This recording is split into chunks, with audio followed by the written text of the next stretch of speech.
হাজারো হাজারো নয়, শুধু লক্ষ মানুষের সমাগম। জানাজার নামাজ পড়ার জন্য সবাই হাজির।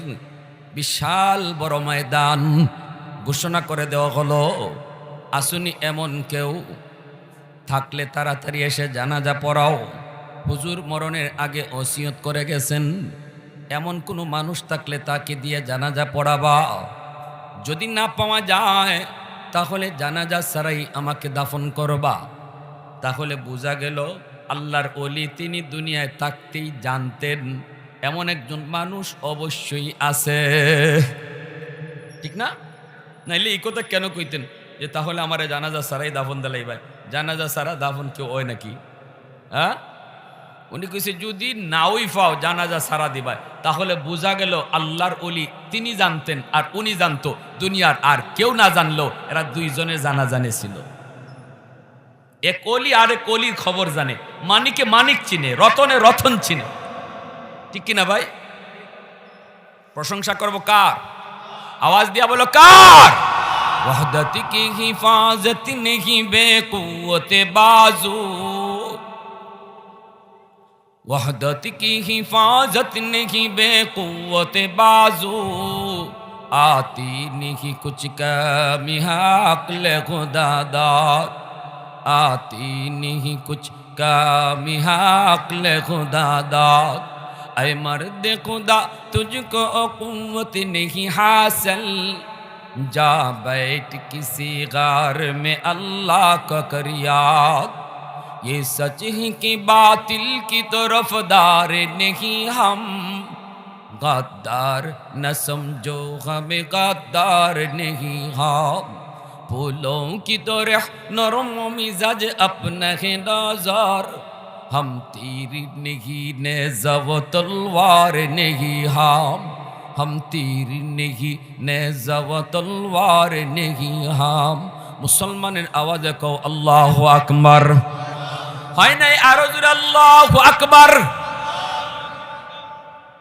এলান করে দেওয়া হলো, লক্ষ মানুষের ভিতরে কারো সাহস নাই, কেউ দাঁড়াইবার সাহস নাই। এমন চারটা আমল কার জীবনে আছে? কেউ তো দাঁড়ায় না। বারবার মাইকিং করা হয়, এলান করা হয়, তাড়াতাড়ি করে আপনি আসেন। কি আপনি কোথায় বসে আছেন? অবশ্যই আপনি জানাজার নামাজে হাজির হয়েছেন। হুজুর যেহেতু বলছেন অবশ্যই আপনি আছেন। কেউ জানে না, না জানলেও হুজুর জানেন, বিদায় তিনি আপনার কথা বলেছেন।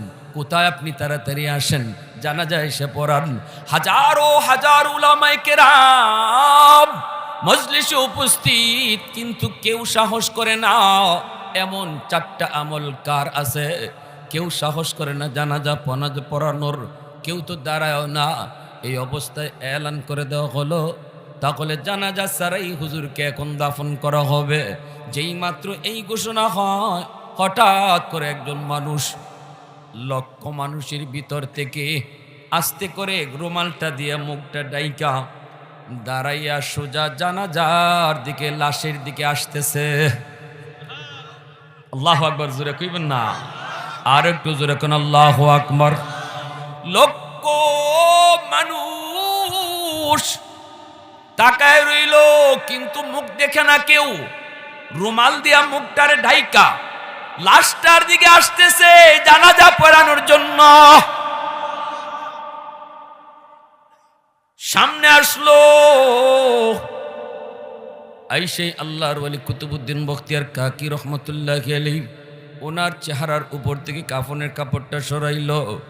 সরাইয়া লোকটা তার চেহারাটা খুললো। চেহারাটা কইলা তাকায়া কয়, ও আল্লাহর ওয়ালি, ও আল্লাহর ওয়ালি, কেন আপনি এই শর্ত লাগায় গেলেন? আমি তো চাইছিলাম আমার এই আমল যেন আল্লাহ ছাড়া কেউ না জানে। আমি তো চাইছিলাম আমার এই আমল আল্লাহ ছাড়া কেউ যেন না জানে।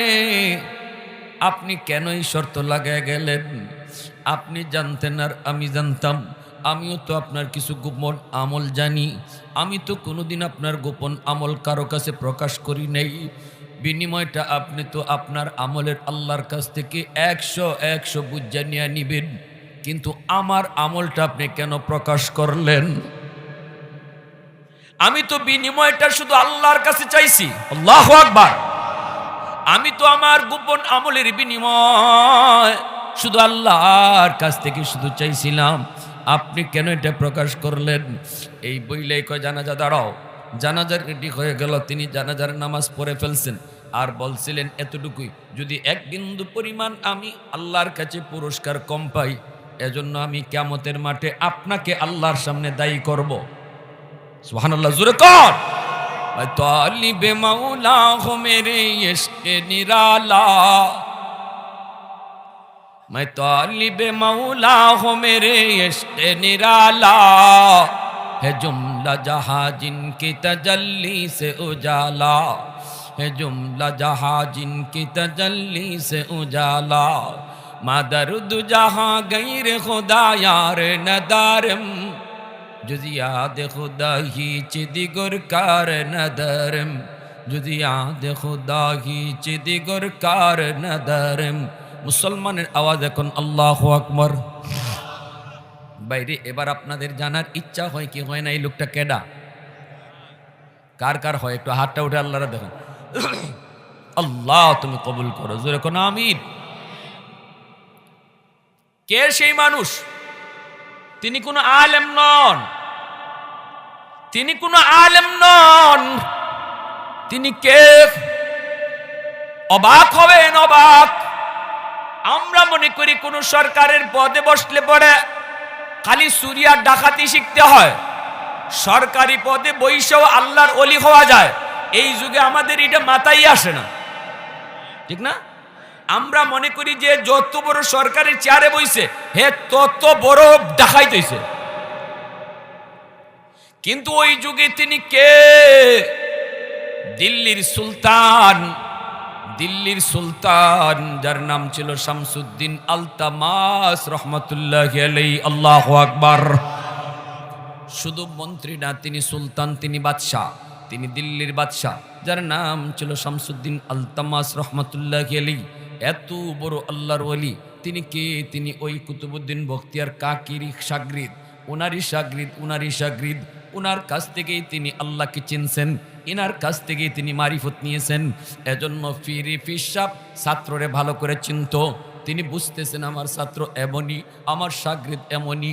এজন্য বলি যুবক, সন্তানকে ডাক্তার বানাও, ইঞ্জিনিয়ার বানাও, মন্ত্রী বানাও, প্রফেসর বানাও, ব্যারিস্টার বানাও, প্রধানমন্ত্রী বানাও, আপত্তি নাই। কিন্তু শামসুদ্দিন আলতামাস তিনি প্রধানমন্ত্রী হয়েও যদি এত বড় আল্লাহর ওলি হতে পারলেন, আমার আপনার সন্তানও পারবে না কেন? কথা শুধু একটাই, মা বাবা একটু বুঝো, সন্তান আল্লাহর পক্ষ থেকে আমার কাছে আমানত। আমি নিজের ইচ্ছায় চালাইব না, আল্লাহর ইচ্ছায় চালাইব, ঠিক কিনা? ওই কুতুবউদ্দিন বখতিয়ার কাকি কেন এত বড় ওলি হইছেন বুঝেন?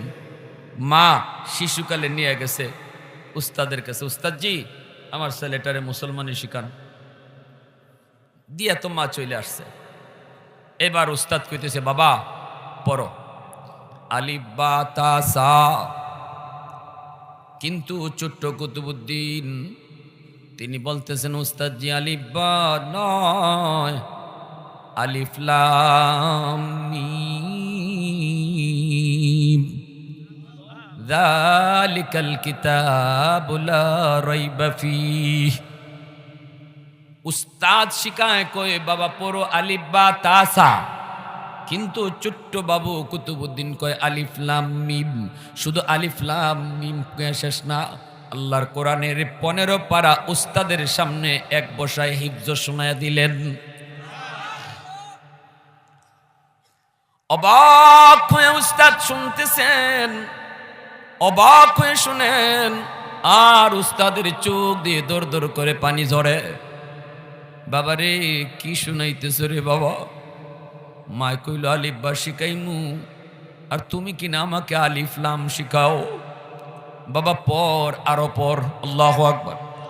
বাবা পর, আরো পর, আরো শোনাও। এইভাবে 15 পারা হিফজ শুনে দিছেন। উস্তাদ অবাক হয়ে বলতেছে বাবা চল। কুলে নিছেন, বুকে নিছেন, কপালে চুমু খায় কয় আম্মুর কাছে চলো। কেন তোমার আম্মু এমন মজাক করলো? কেন ঠাট্টা করলো? তুমি 15 পারার হাফিজ, অথচ তোমার মা আমাকে বলল আলিফ বা তাসা শিখামু। চলো মায়ের কাছে চলো।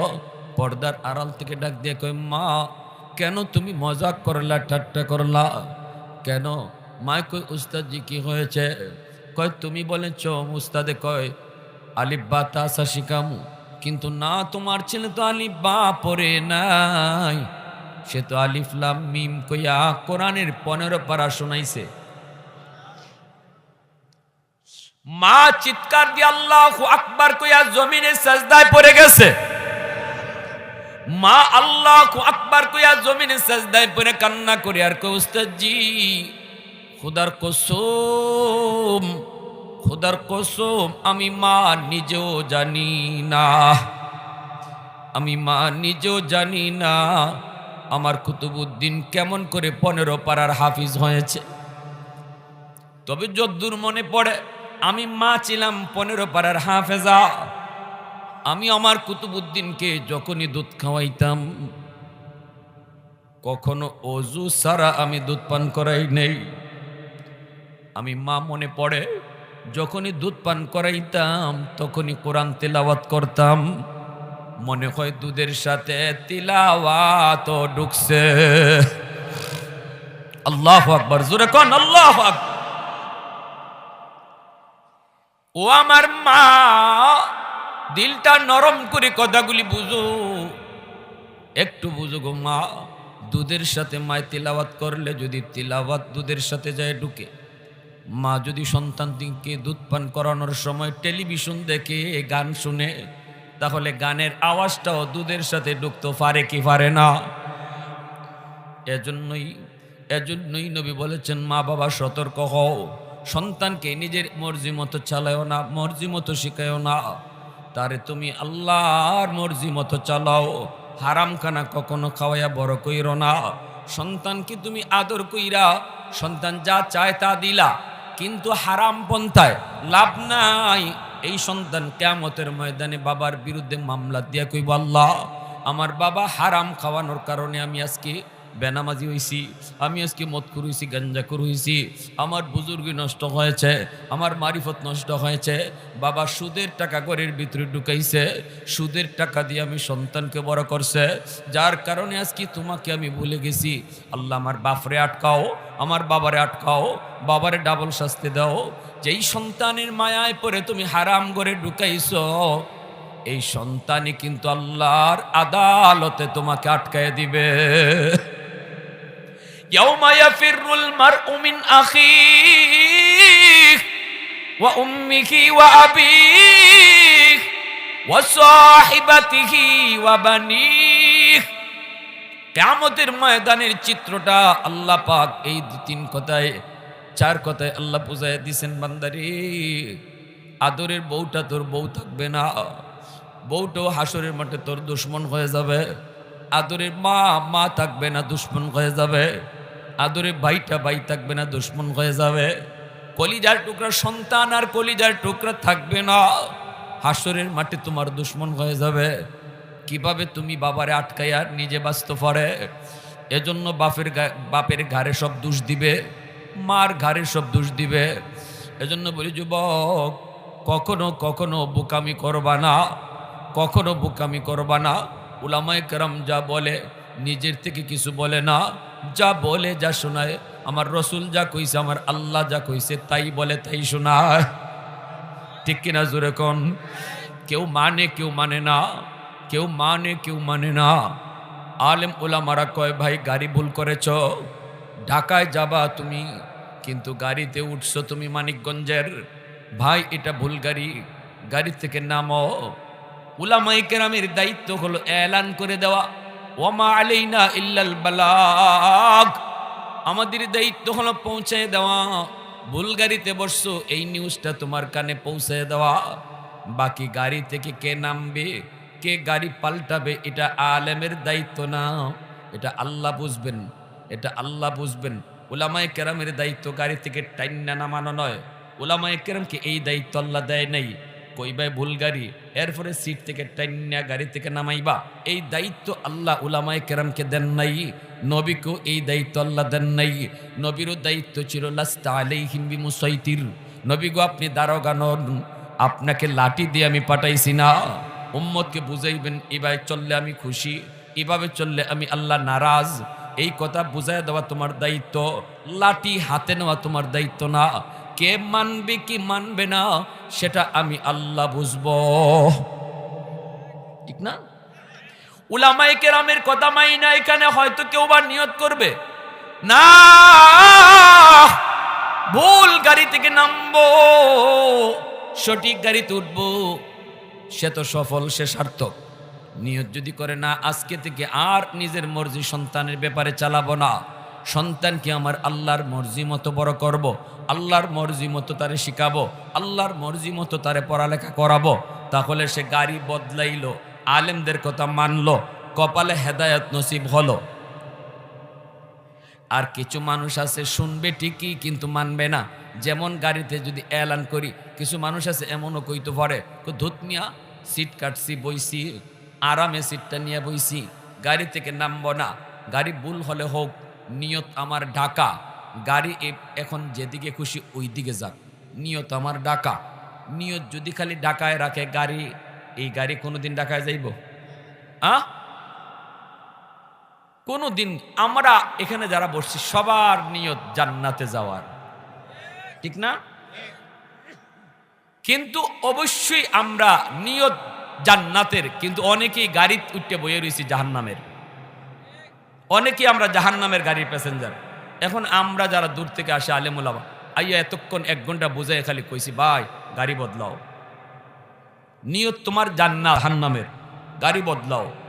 মাহফিল থেকে কিছু মানুষ যাবে নিয়তটা পুরাপুরি গাড়ি বদলাইয়া, আর কিছু মানুষ মনে করবে এই কান দিয়ে ওয়াজ শুনছে, এই কান দিয়ে বের করছে, হুজুরের কথা হুজুর কয়ে গেছি গা, সব কথা কি আর মান্য ফারা যাইব? তার মানে হে বইছে যে বইছেই, নিয়ত তার জান্নাত হইল, জাহান্নামের গাড়ি বদলাইতো না, ঠিক না? নিয়ত তার ঢাকা, কিন্তু মানিকগঞ্জের গাড়ি বদলাবে না। কপাল খারাপ, ঠিক কিনা জোরে বলেন আল্লাহ। আর যদি কিছু মানসিকতা কয় হুজুর বুঝলাম তো হুজুর, আলহামদুলিল্লাহ আপনি যে কথা কইছেন, সন্তানের লেখাপড়া শুরু হইব মাদ্রাসা দিয়া, সন্তানের লেখাপড়া শুরু হইব আল্লাহর পরিচয় দিয়া, যে পড়ায় আল্লাহর পরিচয় আছে এটাই পড়া। এর জন্যই তো আমার রসুল জিব্রাইল যখন কইছিল নবী গো আপনি পড়েন ইকরা, নবী কয় কের পড়া? জানি না আমি পড়া। জিব্রাইল কয় ফরেন, নবী কয় না পড়বো না, পড়া জানি না। জিব্রাইল কয় নবী গো ফরেন, নবী কয় কের পড়া? কিন্তু জিব্রাইল যখনই কয় ইকরা বিসমি রাব্বিকাল্লাযী খালাক, পড়েন আপনার রবের নামে, তখনই আমার রসুল হাস্যা কয় হ্যাঁ এবার পড়তে পারি, কারণ আমার রবের নামে যেই পড়া এটাই পড়ালেখা। আল্লাহু আকবার। জিব্রাইল যখন খালি প্রথমে বলতে বলছেন ইকরা, পড়েন পড়েন পড়েন, রসুল তো পড়েন না। আমার আল্লাহর নাম স্যার আবার কের পড়া? আমার আল্লাহর পরিচয় স্যার আবার এটা কিসের পড়া? না আমি পড়া রসুল পড়বো না। 3 বারের পরে যখন জিব্রাইল কইছে আল্লাহর নামে পড়েন, তখন রসুল পড়া শুরু করছে।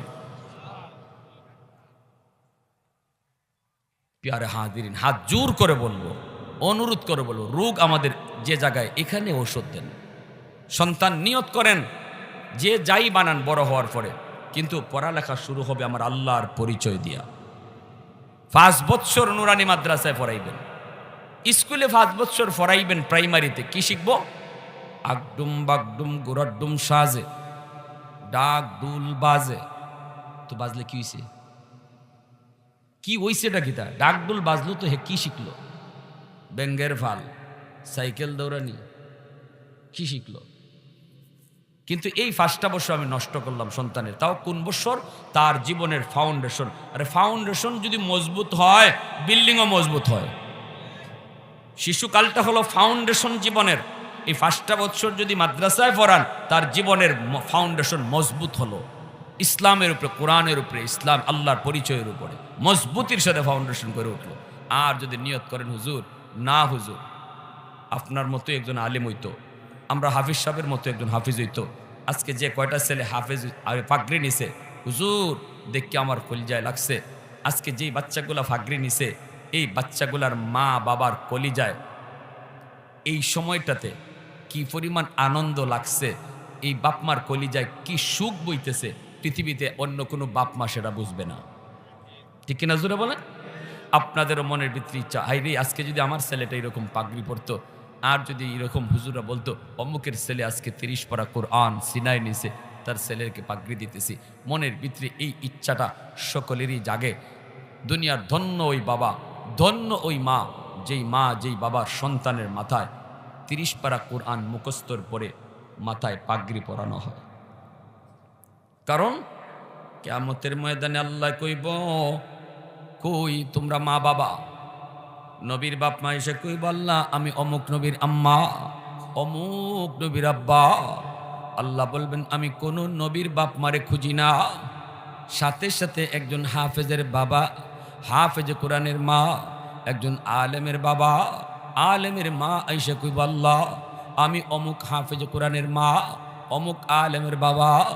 আল্লাহ হাসুরবাসীর সামনে আল্লাহ তখন এলান করবেন, আমি তো তোমাদেরকেই খুঁজতেছি। মান কারা আল কুরআন ওয়া আমিলা বিমা ফিহি উলবিসা ওয়ালিদাহু তাজান ইয়াউমাল কিয়ামাহ। আল্লাহ নিজের হাতে হাফেজ সাহেবের আব্বা আম্মার মাথায় পাগড়ি আল্লাহ নিজের হাতে পরাইয়া দিবেন। সুবহানাল্লাহ, জোরে বলেন। সন্তানের মাথায় পাগড়ি পরাইলাম আমরা, কিন্তু বাপমার মাথায় পাগড়ি পরাইবেন আল্লাহ। কেন? কারণ বাপমা বহু কোরবানি করছে, সমাজের সাথে বহু যুদ্ধ করছে। সমাজের মানুষে কইছে মাদ্রাসা দিও না, দিও না, সার্টিফিকেট নাই, চাকরি নাই, চলবো কেমনে, খাইবো কেমনে, বউ ফালবো কি কইরা, কত কথা। 100টা বাচ্চার মধ্যে 99টা বাচ্চা স্কুল কলেজের দিকে গেছে, আর তুমি বাবা শুধু আমি আল্লাহকে খুশি করার জন্য বাচ্চাটারে নিয়ে মাদ্রাসার দিকে আইসো, মানুষের কোনো কথা কানে দিস না। আরে আমার সন্তান কেমনে চলবে, কেমনে খাইবে, আমার আল্লাহ বুঝবে। কারণ মানুষ আসার আগেই আল্লাহ রিজিক দুনিয়াত ফাটাইছে। এই ইয়াকিন নিয়ে তুমি বাচ্চাটারে নিয়ে মাদ্রাসায় আইসো, সমাজের মানুষের সাথে যুদ্ধ কইরা ওই দিনই আমি আল্লাহ তুমি বাবার উপর খুশি হইয়া, তুমি মার উপর খুশি হইয়া তোমাদের জন্য নিজ হাতে পাগড়ি বানায়া রাখছি। কারা কারা নিয়ত আছে আল্লাহর হাতে পাগড়ি পরার? একটু হাত উঠে দেখেন, আল্লাহর হাতে পাগড়ি পরার নিয়ত কার কার আছে? মাশাআল্লাহ, আল্লাহ তুমি কবুল করো। সবাই বলেন আমিন।